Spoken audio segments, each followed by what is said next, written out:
अब देखिए CM Punk की रो में जो आपने सेगमेंट देखी थी भाई, कहना चाहता हूँ इस बवाल सेगमेंट। सीएम पंक को जानते हैं उनके खतरनाक माइक स्किल्स की वजह से। जो लोग 2010 से डब्ल्यूडब्ल्यूई कंपनी को देख रहे हैं उनको पता ही होगा, सीएम पंक ने आंधी ला दी थी डब्ल्यूडब्ल्यूई कंपनी के अंदर एक एज ए सुपरस्टार्स की, जो भाई कम वेट के हैं, जिन्होंने आज तक कोई टाइटल नहीं जीता या जीता भी है लेकिन उनको वो मेन इवेंट स्पोर्ट नहीं दिया जाता, पुश कम दिया जाता है, चैंपियनशिप्स के मैचेस कम दिए जाते हैं, मेन इवेंट्स कम दिए जाते हैं, सैलरीज कम दी जाती है, माइक पर बोलने कम दिया जाता है। तो ये सब का बीड़ा उठाया था 2011 के अंदर the best in the world CM Punk ने। और मुझे बताने की जरूरत नहीं है, जो बंदे लेजेंड हैं, जो बंदे डब्ल्यू कंपनी को 2011 में देखते थे, 12 में देखते थे, 13 में देखते थे, उन सबको पता है the best in the world CM Punk की पावर क्या है।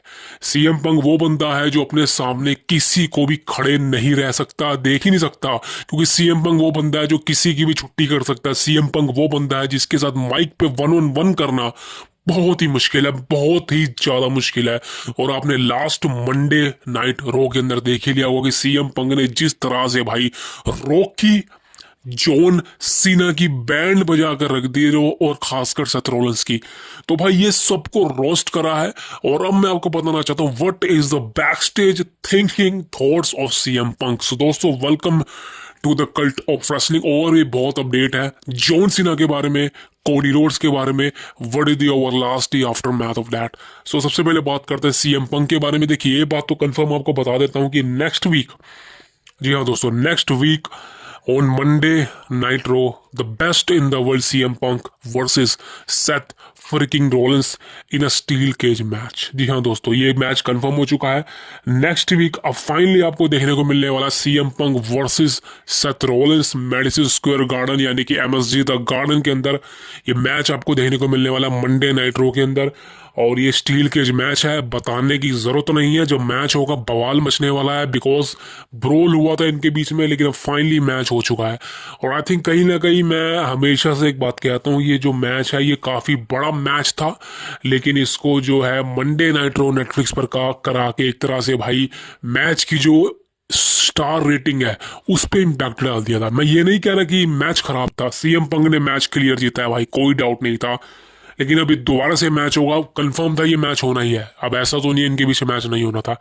लेकिन दोस्तों, मैं आपको एक बात कंफर्म करना चाहता हूं, यहां पर कुछ चीजें बदल सकती हैं। यहां पर होगा क्या, स्टील केज मैच होगा CM Punk versus Seth Rollins, और अच्छा मैच होगा। स्टील केज मैच है तो पिनफॉल या सबमिशन या फिर केज के बाहर निकल जाओ तो आप मैच जीत जाओगे।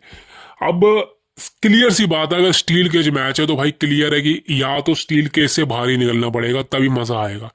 तो दोस्तों, कौन इस मैच को जीतने वाला है? देखिए, जहां तक मेरे को लगता है इस मैच की कोई रिजल्ट नहीं आएगा, बिकॉज क्यों, अगर इस मैच का रिजल्ट आ गया, यानी कि मान लो सीएम पंक ने रोलेंस को हरा दिया या रोलेंस ने पंक को हरा दिया, तो भाई इन दोनों की राइवलरी खत्म हो चुकी होगी। बिकॉज कंफर्म है, अगर इसको और आगे घसीटा तो बोरिंग ही है, बिकॉज राइवलरी में कुछ बचा नहीं है। जिस तरह से इनके बीच में फ्यूड होनी चाहिए थी वो हुई नहीं है मेरे हिसाब से, बिकॉज गैप काफी बढ़ चुका है। पहले मैच हुआ, फिर गैप, फिर रॉयल रंबल आया, फिर अब चेंबर आया, and then now starting again. So ये चीजें काफी ज्यादा बढ़ चुकी है, तो मेरे हिसाब से ये राइवलरी का एंड हो जाना चाहिए इस स्टील केज मैच के अंदर। लेकिन दोस्तों, यहां पर सबसे बड़ी प्रॉब्लम यह है कि इस मैच में जो है रोमन रिंग्स भी शामिल होगा। जी हाँ दोस्तों, the tribal chief Roman rings काफी वक्त से गायब है, रॉयल रंबल से गायब है, और रोमन रिंग्स का लग रहा था कि चेंबर में आके जो है सेथ रॉलिंस पर या पंक पर अटैक करेगा, खासकर रॉलिंस पर, लेकिन ऐसा नहीं हुआ। लेकिन दोस्तों, फाइनली अब रोमन रेंस आने वाला है मंडे नाइट रो के अंदर, और यहां पर इन दोनों के मैच में रोमन रेंस की इंटरफेरेंस होगी। अब रोमन रेंस स्टील के जो बढ़ेगा कंफर्म है। और रेसलमेनिया 41 के अंदर जो ट्रिपल थ्रेट मैच की रूमर थे वो सच हो चुके हैं, बिकॉज पंक ने चेंबर में वो विक्ट्री हासिल नहीं करी, समझ सकते हो। So this is why CM Punk versus Seth Rollins versus Roman Reigns WrestleMania 41 में मैच ऑफिशियल होने वाला है कुछ ही हफ्तों में, मतलब लगा लो नेक्स्ट वीक हो जाएगा। So next week Roman Reigns आके इन दोनों को पेलेगा, खासकर सेथ रॉलिंस की तो धजिया उड़ाएगा। लेकिन सीएम पंक के साथ मेरे को लगता है कहीं ना कहीं भाई अटैक नहीं होगा, मेरे को लगता है, बिकॉज सीएम पंक ने रोमन को एलिमिनेट जरूर किया था लेकिन मारा नहीं था। और रोमन रेंज भी जाता है, सीएम पंक बहुत बड़ा सुपरस्टार है, उससे भी बड़ा सुपरस्टार है। और डब्ल्यूडब्ल्यूई कंपनी को पता है कि फिलहाल जो है सीएम पंक पे अटैक ना दिखाए, बिकॉज आपको पता है CM Punk is the money of this match. Seth Rollins impact झेल जाएगा चेयर शॉट के या जो भी मारो, रोमन रेंज भी झेल जाएगा, लेकिन सीएम पंक पे ज्यादा अगर चेयर शॉट पड़ेगी और सीएम पंक के इधर उधर मान लो एल्बो पे लगी या कहीं लगी, तो समझ सकते हो कि इतना बड़ा सुपरस्टार रेसलमेनिया में आपको पता लास्ट ईयर क्या हुआ था। सो सीएम पंक को यहाँ पर प्रोटेक्ट करना चाहिए डब्ल्यूडब्ल्यूई कंपनी को।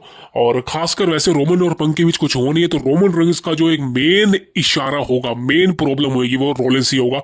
हो सकता है रोमन रेंज आ जाए और सेथ रॉलिंस इंटरफेरेंस की वजह से ये मैच हार जाए और सीएम पंक सेथ रॉलिंस को पिन कर दे। वहां पर एक और चीज क्लियर होगी कि हो सकता है कि सीएम पंक के लिए रेसलमेनिया में कुछ और प्लान्स हों, लेकिन फिलहाल मेरे को नहीं लगता। जो चीज हमको दिखाई दे रही है, बिकॉज सीएम पंक का इस मैच में जुड़ने का सबसे बड़ा रीजन पता हूं क्या है, वो ना तो रोमन रिंग्स है, वो ना तो सेथ रॉलिंस है, वो है पॉल हेमन। अब इस मैच में सबसे बड़ा रीजन ये है कि सीएम पंक और पॉल हेमन का जो एक वो लास्ट रियूनियन है वो हमको देखने को मिलने वाला है। और खासकर सबसे मेजर ट्विस्ट जो सर्वाइवर सीरीज वॉर गेम से सबके सामने आना चाह रहा है लेकिन आ नहीं पा रहा, what is the major major favour. मैं जानता हूं आपके दिमाग में सवाल घूम रहा है, बहुत समय से घूम रहा है I think, but what is the favour. CM Punk ने काफी बार इस फेवर वाली चीज को अनदेखा कर दिया। पॉल हेमन ने कहा ऐसा कुछ ही नहीं है, रोमन रेंज कुछ बोलता नहीं, सेथ रॉलिंस कुछ बोलता नहीं, तो व्हाट इज द फेवर। तो फाइनली दोस्तों रेसलमेनिया में वो फेवर सामने आएगा, CM Punk, Seth Rollins, Roman Reigns, triple threat match होगा रेसलमेनिया में। और इस मैच में सबसे बड़ा फेवर पॉल हेमन का आएगा, पॉल हेमन सीएम पंक का साथ देगा और इस मैच में सीएम पंक की विक्ट्री सेलिब्रेट होगी, ये बात कंफर्म बता रहा हूं। एंड देन फिर समर स्लैम में जाकर इस साल CM Punk versus Roman range के प्लान है, ये बात मैं आपको बता चुका हूं। सो रेसलमेनिया में अब श्योर हो चुका है कि CM Punk versus Seth Rollins versus Roman Reigns का मैच ही होगा। और next week CM Punk Rollins का स्टील केज मैच है, वहां पर रोमन रेंज आके इंटरफेरेंस से या तो सीएम पंक के साथ कुछ, वैसे तो मुश्किल है, लेकिन सेथ रॉलिंस पर अटैक जरूर होगा रोमन रेंज का। That is the biggest thing. अब दोस्तों बढ़ते हैं last thing, and this is gonna be the biggest thing, because WrestleMania 41 में ऑफिशियल हो चुका है John Cena versus Cody Rhodes undisputed title का मैच। अब यहां पर दोस्तों मजे की सबसे बड़ी बात यह है कि जॉन सीना अगर नॉर्मल गिमिक में होता आपने, यानी कि जो उनका बेबी फेस वाला कैरेक्टर है, तो मेरे हिसाब से ये मैच फ्लॉप था। बिकॉज जब जॉन सीना कोडी रोड्स के लिए रोप नीचे कर रहा था, मैं तभी समझ गया था भाई ये कैसे मैच लड़ेंगे, रेसलमेनिया में कैसे फ्यूड देंगे, because baby face versus baby face. और ऐसा भी नहीं है बेबी फेस वो बेबी फेस है जो मारता भी है, दोनों ही बहुत अच्छे हैं कंपनी के लिए। तो कैसे मतलब अटैक होगा, कैसे मैच होगा, कैसे सब डब्ल्यूडब्ल्यूई कंपनी प्रेजेंट करेगी, स्टोरी चलाएगी। लेकिन फाइनली दोस्तों जो एक हिडन सीक्रेट हमको नहीं पता था वो पता हमको चला, जॉन सीना का यहाँ पे अनएक्सपेक्टेड है बिगेस्ट हील टर्न हुआ। और भाई अब इस मैच की हाइप बताने की जरूरत नहीं है, ये मैच की वजह से रेसलमेनिया में पावर आ चुकी है, ये मैच की वजह से एक्साइटमेंट आ चुकी है, and this is gonna be the biggest thing. दोस्तों यहाँ पर मैं आपको बता चुका हूँ कि जॉन सीना आने वाला है स्मैकडाउन के एपिसोड में, रो के एपिसोड में, लेकिन 17 मार्च, जी हाँ 17-18 मार्च है, वहां पर जॉन सीना की फर्स्ट अपीयरेंस होगी और मंडे नाइट रो पर, नेटफ्लिक्स पर आई थिंक एडवर्टाइज है, लेकिन वो स्मैकडाउन पे भी आएगा। और यहाँ पर दोस्तों कंफर्म बता रहा हूँ जॉन सीना की और कोडी रोड्स की जो सेगमेंट होने वाली है वहां पर बहुत मजा आएगा, बिकॉज आपको पता है जॉन सीना माइक पर अच्छा है, कोडी रोड्स भी अच्छा है, लेकिन जब कोडी रोड्स बुरी तरह से वैनिश करेगा जॉन सीना को माइक पर ब्रूटल ब्रूटल पेश करेगा, वो मजा आने वाला। बिकॉज हमको जॉन सीना का नया थीम सॉन्ग देखने को मिलेगा, this is official, John Cena का नया थीम सॉन्ग आएगा। आई थिंक नए ड्रेसेस तो मेरे को नहीं लगता आएंगे, जॉन सीना निक्कर में ही आएगा, कोई ऐसा नहीं है कि वो पैंट पुंट पहन के आएगा, बिकॉज जॉन सीना ने कहा था कि जब मैं रिटायर होऊंगा तब मैं ये निक्कर पहनना छोड़ दूंगा। सो मेरे हिसाब से शॉर्ट्स तो होंगे ही, लेकिन थीम सॉन्ग अलग होगा। जो पुराना कुछ लोग बोल रहे हैं कि डॉक्टर ऑफ थर्गोनॉमिक्स वाला जो है थीम सॉन्ग वापस आएगा, लेकिन मेरे को नहीं लगता वो वर्ल्ड लाइफ वाला जो है, जो भी इसका थीम सॉन्ग था वो वापस आएगा, बिकॉज वो ऑलरेडी सबके दिमाग में या मुंह में चढ़ा हुआ है। कुछ ना कुछ नया थीम सॉन्ग आएगा और आई थिंक आप शौक मत होना, बिकॉज इस थीम सॉन्ग को हो सकता है कि जॉन सीना ही गाए। समझ लो भाई, जिस तरह से जॉन सीना ने अपने थारे थीम सॉन्ग गाए हैं, जैसे कि फर्स्ट वाला times in now and now right now, so हो सकता है कि अच्छा थीम सॉन्ग आ जाए। लेकिन भाई थीम सॉन्ग को साइड मारो, हमें तो भाई मैच देखना है ये रसलमेनिया में, और मैं उस चीज़ के लिए काफ़ी ज़्यादा एक्साइटेड हूँ जब जॉन सीना हरा देने वाला है कोडी रोड्स को और 17 बार चैंपियन बन जाएगा। आई थिंक वो चीज़ कंफर्म है, वो चीज़ ऑफिशियल है कि जॉन सीना का रसलमेनिया 41 में सपना कंप्लीट होने वाला है।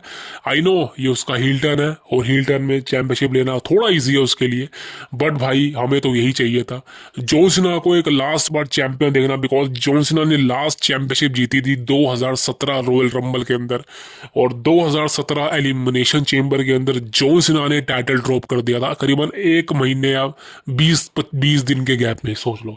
लेकिन अब ऐसा नहीं होने वाला। जॉन सीना का इतने सालों के बाद एक ऐसा रन आया है जो काफी समय से पेंडिंग पड़ा था, जो टल रहा था, लेकिन फाइनली वो चीज हो चुकी है डब्ल्यू कंपनी के अंदर।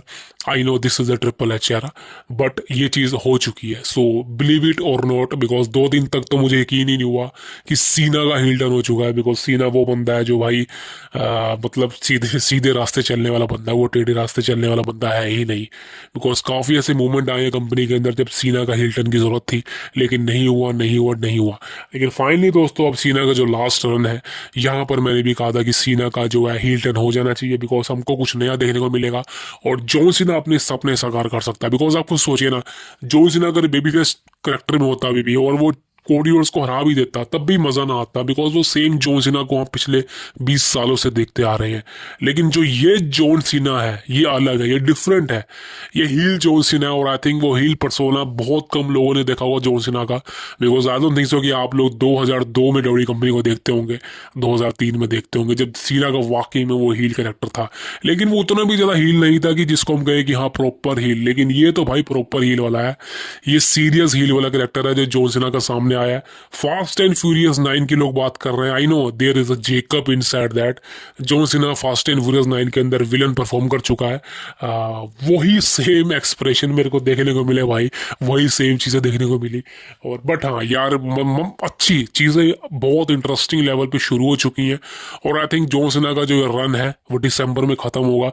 और मैं चाहता हूँ कि जॉन सीना रिटायर भी हील ही हो, ऐसा नहीं है कि जॉन सीना रिटायरमेंट के वक्त भाई वापिस से बेबी फेस बन जाए, मैं ऐसा नहीं चाहता। जॉन सीना रिटायर होगा, कोई ऐसा स्लोगन पेश करके रिटायर हो जो भाई अच्छा लगे और फैंस ये सोचने के लिए मजबूर हो जाए कि वाकई में कोई लेजेंड रिटायर हुआ है। That is a biggest thing. मैं तो चाहता हूँ भाई हल्क होगन का रिकॉर्ड तोड़ दे, Hulk Hogan Ric Flair, because Ric Flair के पास सबसे ज्यादा टाइटल भी थी जो जॉन सीना तोड़ने वाला है फाइनली रेसलमेनिया में। और रिक फ्लेयर के पास एक और चीज़ है कि रिक फ्लेयर की जब रिटायरमेंट हुई थी, वो पूरा एपिसोड ही मंडे नाइट रो का रिक फ्लेयर पे डिपेंड कर दिया था 2 घंटे का। तो सोचो भाई कितनी बड़ी बात है कि पूरा मंडे नाइट रो का एपिसोड 2 घंटे का पूरा रिक फ्लेयर की फेयरवेल पे पूरी तरह से क्या कहते हैं उसको डेडिकेट कर दिया था। बहुत बड़ी बात है, ऐसा किसी के साथ नहीं होता। लेकिन फाइनली मैं चाहता हूँ ऐसा जॉन सीना के साथ हो। पूरा मंडे नाइट रो का जो एपिसोड है वो सीना के रिटायरमेंट टूर को एंड करे, मैं ये चाहता हूँ। बट आई नो कि आज के समय में ये चीज़ें करनी बहुत मुश्किल है, सबको मौका मिलना चाहिए, so that is a biggest thing. But हाँ दोस्तों अब मजा आने वाला है। जॉन सीना की अपीयरेंस होगी रो पर 17 को, लेकिन कोडी रोड्स स्मैकडाउन में आने वाला इस हफ्ते, आई थिंक ऐसा तो ऑफिशियल था। अब देखते हैं कोडी रोड्स आगे क्या बोलता है। वैसे तो भाई कोडी भी शौक ही होगा कि भाई हो क्या गया है मेरे साथ, कभी कोई मेरे को पेल जाता है आगे, कभी कोई मेरे को पेल जाता है, कभी केविन ओवेंस मेरे को पेल जाता है, कभी कोई पेल जाता है, कभी कोई मत्था खोल देता है मेरा, कभी रो खोल देता है, कभी रोमन खोल देता है, कभी सेथ रॉलिंस पीछे से मार देता है। कोडी रोड्स तो भाई कहेगा मैं अच्छा कंपनी में वापस आया, भाई मेरे साथ इतना जुल्म जो हो रहा है। लेकिन कोडी रोड्स को ये सोचना चाहिए कि भाई ये सबकी वजह से वो आज एक टॉप बेबी फेस है कंपनी का, वो अनडिस्प्यूटेड चैंपियन है, और आई थिंक बच्चों में काफी ज्यादा फेमस है। मेरे ओपिनियन से जॉन सीना का हील टर्न एक सबसे बड़ा रीजन ये भी है कोडी रोड्स के लिए कि कोडी रोड्स को इसका सारा फायदा मिलने वाला है। एक तो जो बच्चे हैं वो जॉन सीना को बहुत प्यार करते हैं, बहुत पसंद करते हैं, मेक अ विश वाली चीज़ें। लेकिन फाइनली जब जॉन सीना का हील टर्न हुआ है तो सबसे ज्यादा इम्पैक्ट पड़ा बच्चों के ऊपर, बिकॉज जो बच्चे जॉन सीना को देखते आ रहे हैं, जो पसंद करते हैं, सीना सीना के चैंट्स लगाते हैं, वो भी भाई वो क्या बोल रहे हैं उनको खुद ही नहीं पता जॉन सीना क्या कर रहा है। मतलब हमारा हीरो विलन बन चुका है, तो कोडी रोड्स के लिए चीजें बहुत आसान हो जाएंगी, बिकॉज ऑफ वो जो बच्चे हैं जो जॉन सीना को पसंद करते थे वो कहीं ना कहीं कोडी की तरह शिफ्ट हो जाएंगे। उनके लिए कोडी का जो एक फेवर है, कोडी का जो एक कहते हैं ना साइड है कोडी की, वो कहीं ना कहीं अच्छी हो जाएगी सीना के मुकाबले। सो ये बहुत अच्छी चीज़ है, बिकॉज मैंने कहा है यार सीना का एक प्रॉपर एंड होना चाहिए करियर कंपनी के अंदर, एंड देन फिर सीना को हॉल ऑफ फेम में डाल के खत्म करो भाई। उसके बाद कोई बुलाना नहीं, कोई मैच नहीं, बिल्कुल ऐसा ही होगा, सीना ने खुद भी बोल दिया है। सो ये चीज़ें काफ़ी इंटरेस्टिंग है मेरे हिसाब से भाई। John Cena versus Cody Rhodes में अगर जॉन सीना टाइटल जीत भी जाएगा ना, वो कंफर्म है, तो कोडी रोड्स को कोई मतलब नुकसान नहीं होगा इस बात का, because end of the day हम सबको पता है जॉन सीना का लास्ट मैच जो होगा टाइटल का वो कोडी के साथ ही होगा, कोडी फिर जीत जाएगा टाइटल सीना से, कंफर्म है ये तो। लेकिन हाँ, जो शुरुआत है सीना की वो हो चुकी है, और आई थिंक वो बड़ी होनी चाहिए, और जॉन सीना की बड़ी शुरुआत होगी वो टाइटल जीतने से, अनडिस्प्यूटेड टाइटल जो कोडी रोड्स के पास है, and that is the biggest thing, because WrestleMania 41 now will be an hyper. So दोस्तों, आई नो वीडियो पसंद आई होगी, बट एक छोटी सी रिक्वेस्ट करता हूँ, सब्सक्राइब जरूर करना द कल्ट ऑफ रेसलिंग को। मन करे तो भाई आपका, आपकी इच्छा हमारा सर, बस जो आपको अच्छा लगता है वो वीडियो बनाते हैं, and I think this is the biggest thing. मैं आपसे मिलूंगा नेक्स्ट अपडेट में। Thank you very much, see you next.